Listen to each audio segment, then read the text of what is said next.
One thing I've realized in recent time is that way more people know a lot about Michael Jordan than they do the man named Elon Musk. That's a problem. Here's why. Because Elon Musk is working on changing our world for the better, and Jordan makes some shoes and was a good basketball player. Sure, the greatest of all time, a lot of people play that sport, but he's not innovating the world that we live in. I would say that it is Elon Musk's world and we live in it for the most part. So some of the important things about Elon Musk: he's the CEO of Tesla Motors. So the Tesla car I've talked about before, I want to own one. They are all electric cars, and he is pushing the status quo for what the car industry will look like in a couple years. So this year is coming out with the Model 3, which is hopefully going to be the most viable, like widely economically available car that there is for people to have that is all electric. So before that, his first two car models were in the $80,000–$90,000 range. This one will be $35,000, which is comparable to like a Mercedes or a Cadillac. Tesla, those are going to be a game changer in the next couple of years, as you're going to see more of them. I'll bet a lot of people don't even recognize the logo. Here's the logo right here. So this, when you look at these are $80,000–$90,000 cars. You'll appreciate it once you start seeing them. And if you look up videos, I'll leave one in the description of some of the really cool features. I test drove a Model X recently, or last September, and it was a really cool car to drive. It partially drives itself. It can switch lanes for you on the highway. Either way, so we got Tesla Motors. He's also the founder and CEO of SpaceX. So it's a space exploration company similar to NASA. One of the problems in space exploration is that it's super expensive. That's why we don't have shuttles going up all the time, is because it's so expensive. So one of the main problems is you see rockets go up and then it drops something, right?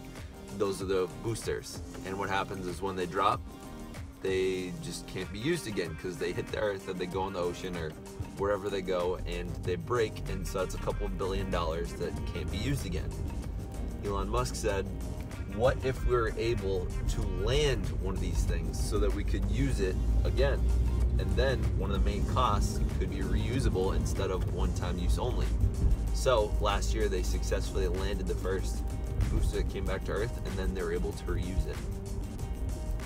Next is Solar City. So he's not the CEO, but he is a chairman on their executive board for Solar City.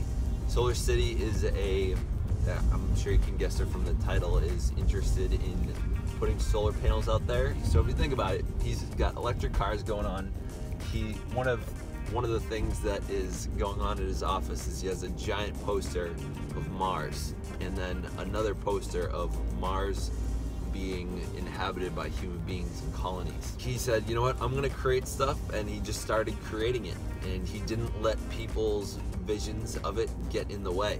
He said, I want to create something, so he started doing it. So for those of you out there that want to create big things, you know, this is a role model for you. I know he's someone that I look up to, and I think he's an unbelievable inspiration for innovation. One of his quotes were that if you are not failing enough, then you're not innovating enough.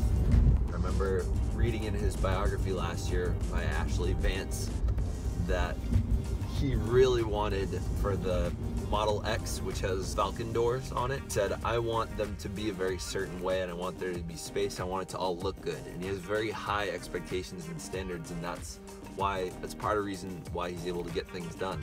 So a lot of people have had complaints about him as a kind of a slave driver, but he hires the highest, and that's why he has such a high performance rate. I think he's probably one of the greatest innovators of our time. They compare him to a modern day Tony Stark. If any of you have watched Iron Man, Iron Man is Tony Stark. So they compared it to him. There's actually there's a Tesla Roadster, one of the first cars the company came out with, in the shop of Iron Man during the movie. One of the other projects he's up to is the Hyperloop, which uses, I believe it's electromagnets to drive a train from major cities to one another. I think last I checked it was like San Francisco and LA or something, but a 4 or 8 hour travel he wants to turn into like 20 or 30 minutes. So this Hyperloop is hopefully something that will exist and will absolutely change transportation in that way. And it'll be a lot cheaper because it'll just be electromagnets rather than having to deal with all, and it'll be inside of a vacuum encased tube sort of, so that you won't have to deal with all the normal mechanics of how a train works with friction and brakes and stuff.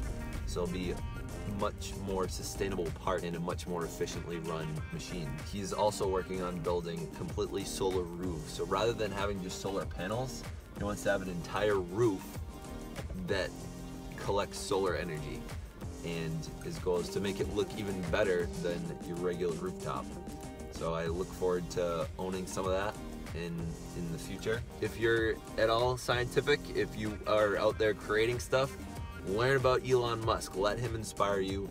He has a couple of TED Talks. You know, he's just an unbelievable human being. I wish I had learned about him earlier. I found out about him in 2013, and I've realized that not enough people know who he is, given what he's up to. More science teachers should probably know about him as well. If you enjoyed this talk, please subscribe, give it a like. In the comments below, ask more questions, and I'll make a follow-up video to answer them. Stay weird.